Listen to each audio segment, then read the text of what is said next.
Breaking news చూస్తున్నాం. గోదావరికి నెమ్మదిగా వరద పోటెత్తుతోంది.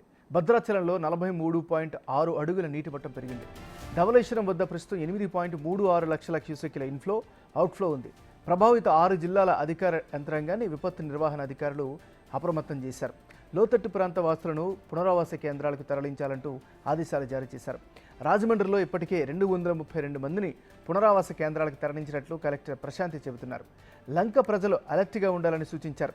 ఈరోజు మధ్యాహ్నం కల్లా ధవళేశ్వరం బ్యారేజ్ వద్ద మొదటి ప్రమాద హెచ్చరిక జారీ చేసే అవకాశం ఉంది.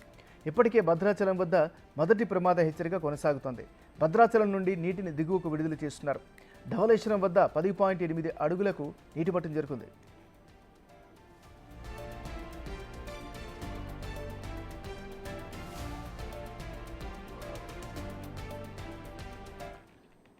గోదావరికి నెమ్మదిగా వరద పోటెత్తుతోంది. భద్రాచలంలో 43.6 అడుగుల నీటి మట్టం పెరిగింది. ధవళేశ్వరం వద్ద ప్రస్తుతం 8.36 లక్షల క్యూసెక్కుల ఇన్ఫ్లో అవుట్ఫ్లో కొనసాగుతోంది. ప్రభావిత 6 జిల్లాల అధికార యంత్రాంగాన్ని విపత్తు నిర్వహణ అధికారులు అప్రమత్తం చేశారు. ఇదే అంశానికి సంబంధించి మరింత తాజా సమాచారాన్ని మా రిపోర్టర్ శివశంకర్ లైవ్లో అందిస్తారు. శివశంకర్, చెప్పండి, అక్కడున్న తాజా పరిస్థితి ఏంటి? అధికార యంత్రాంగం ఏం చెప్తున్నారు?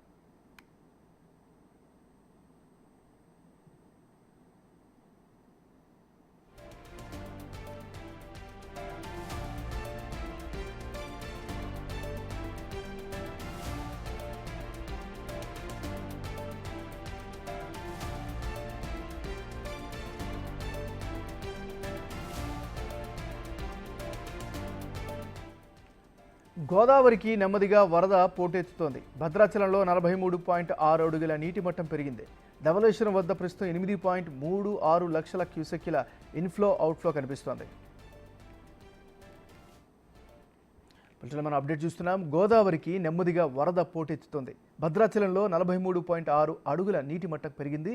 ధవళేశ్వరం వద్ద ప్రస్తుతం 8.36 లక్షల క్యూసెక్కుల ఇన్ఫ్లో అవుట్ఫ్లో కొనసాగుతోంది. ఇక ఇదే అంశానికి సంబంధించి మరింత తాజా సమాచారాన్ని రిపోర్టర్ శివశంకర్ అందిస్తారు. శివశంకర్, చెప్పండి, అక్కడ తాజా పరిస్థితి ఏంటి? అధికార యంత్రాంగం ఎలాంటి చర్యలు చేపట్టింది? తూర్పుగోదావరి జిల్లా ధవళేశ్వరం బ్యారేజ్ వద్ద అయితే నీటి మట్టం నిన్న సాయంత్రం నుంచి క్రమంగా పెరుగుతుందని చెప్పుకోవాలి ఏమన్నారు.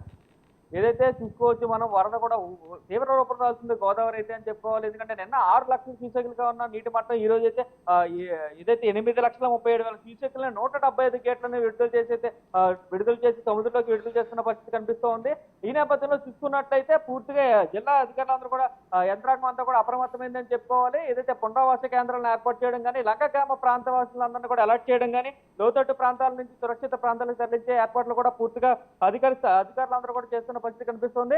అయితే కొంతమంది లంక గ్రామ వాసులను ఇప్పటికే కలెక్టర్ 232 మందిని అయితే పునరావాస కేంద్రాలకు తరలించిన పరిస్థితి కూడా జిల్లాలో కనిపిస్తూ ఉన్నాయి. ఈ నేపథ్యంలో చూసుకున్నట్లయితే ఓవరాల్ గా చూసుకున్నట్లయితే ఇక్కడ ధవళేశ్వరం వద్ద అయితే భారీగా నీటి మట్టం పెరుగుతూ ఉంది. ప్రస్తుతం అయితే 11 అడుగులకైతే నీటి మట్టం చేరుకుంది. ధవళేశ్వరం బ్యారేజ్ వద్ద 175 గేట్ల నుంచి అయితే 8,37,000 క్యూసెక్లను అయితే సముద్రంలోకి అధికారులు అయితే విడుదల చేస్తున్న పరిస్థితి కనిపిస్తూ ఉంది. ఓవరాల్ గా చూసుకున్నట్లయితే పునరావాస కేంద్రాలన్నీ కూడా పూర్తి స్థాయిలో అప్రమత్తం చేశారు. ఏదైతే అధికారులందరూ కూడా అప్రమత్తంగా ఉన్నారు.